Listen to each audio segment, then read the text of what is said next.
विश्वास। अरविंद और श्वेता में बहुत गहरा प्यार है। दोनों की शादी को 5 साल हो चुके हैं, लेकिन उनकी ज़िंदगी अभी भी अधूरी सी है क्योंकि इनको कोई बच्चा नहीं है। फिर भी इन्हें विश्वास है कि इस साल इन्हें बच्चा हो जाएगा। दोनों के बीच इतना प्यार है कि ये एक दूसरे के बिना बिल्कुल नहीं रह सकते। बच्चा ना होने की वजह से अरविंद के माँ बाप श्वेता को कभी कभी ताने मार देते हैं और श्वेता भी सुन लेती है क्योंकि उसे यकीन है उसे बच्चा जरूर होगा। यूं ही समय बीतता चला गया। एक दिन जब अरविंद ऑफिस से घर आ रहा था तो उसने श्वेता को बाजार में किसी दूसरे मर्द के साथ देखा। श्वेता और वो व्यक्ति बहुत खुश लग रहे थे। ऐसा लग रहा था वो एक दूसरे को काफ़ी समय से जानते हों। अरविंद घर आ गया। फिर थोड़ी देर बाद श्वेता भी आ गई। श्वेता के आते ही अरविंद ने उससे पूछा, श्वेता कहाँ गई थी?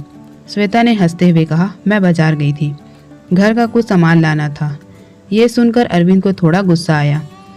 उसने श्वेता को कुछ नहीं कहा। उसके बाद अरविंद ने श्वेता को कई बार वही आदमी के साथ अलग अलग जगहों पर देखा और एक दिन अरविंद ने देखा कि वो आदमी श्वेता को घर तक छोड़ने आया था। श्वेता उसके साथ बहुत खुश लग रही थी। उस व्यक्ति ने श्वेता को घर के बाहर छोड़ा और फिर चला गया। अरविंद का दिल बहुत दुख रहा था, लेकिन श्वेता को खो देने के डर से उसने उसे कुछ नहीं बोला। एक दिन अरविंद घर पर बैठा था, तभी श्वेता का मोबाइल फ़ोन बजा। श्वेता बाथरूम में थी, इसलिए अरविंद ने फ़ोन उठा लिया। फ़ोन उठाते ही दूसरी तरफ से आवाज़ आई, हेलो अरविंद, मैं थोड़ी देर बाद घर आ रहा हूँ, कुछ ज़रूरी बात करनी है।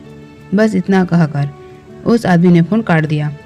अब अरविंद ये सोचने लगा कि उस आदमी को उसका नाम कैसे पता। अरविंद के दिमाग में कई तरह के ख्याल आ रहे थे। अरविंद को लगा शायद ये वो आदमी है जिसके साथ श्वेता अक्सर घूमती है। अरविंद को लगा शायद श्वेता उससे डाइवोर्स लेना चाहती है और इस सिलसिले में बात करने के लिए वो व्यक्ति घर आ रहा है। अरविंद बहुत उदास हो गया। वो अपनी शादी को टूटने नहीं देना चाहता था, लेकिन श्वेता ने धोखा दिया। उसे कुछ भी समझ नहीं आ रहा था। अरविंद जैसे अपनी पत्नी को खोने के डर से घबरा गया, वह जमीन पर गिर गया। इतने में श्वेता भी बाहर आ गई और उसने अरविंद को उठाया और पूछा, क्या हुआ, तुम ठीक तो हो? अरविंद ने गुस्से से श्वेता को धक्का दिया और वो गिर गई। उसका सिर पास रखे टेबल पर लगा। श्वेता कोई हरकत नहीं कर रही थी। कांपते हुए हाथों से अरविंद ने श्वेता को अपनी बाहों में उठाया और देखा कि उसके सर पर बहुत गहरी चोट लगी है, जिसकी वजह से श्वेता बेहोश हो गई। तभी अरविंद की नज़र श्वेता के हाथों में पकड़े हुए एनवलप पर गई। उसने एनवलप खोला तो उसमें लिखा था, डियर अरविंद, मैं तुम्हें कई दिनों से बताना चाहती थी, लेकिन सोचा कि तुम्हें सरप्राइज़ दूं। मैं पिछले कुछ दिनों से अपने इलाज के लिए एक डॉक्टर के पास गई थी और वो डॉक्टर मेरा वही कज़न था जो बचपन में फॉरेन चला गया था। उसने मेरा ट्रीटमेंट शुरू किया था और अब मैं 2 महीने प्रेग्नेंट हूँ। आज मैंने उस कज़न को खाने पर बुलाया है। तुम मुझसे मिलकर बहुत खुश होगे। तभी दरवाजे की घंटी बजती है और अरविंद दौड़कर दरवाज़ा खोलता है। दरवाजे पर श्वेता का वही कज़न खड़ा था और वो कहता है, अरविंद, मैं नीरज हूँ, श्वेता का भाई, कैसे हो तुम? तभी नीरज की नज़र श्वेता पर पड़ती है, जो खून से सनी हुई ज़मीन पर पड़ी थी। नीरज फौरन श्वेता को हॉस्पिटल ले जाता है और वहाँ श्वेता कोमा में चली जाती है। श्वेता अपने बच्चे को भी खो देती है।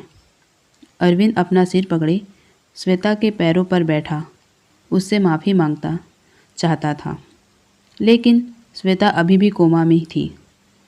एक छोटी सी गलतफहमी ने श्वेता और अरविंद के रिश्ते में भूचाल ला दिया।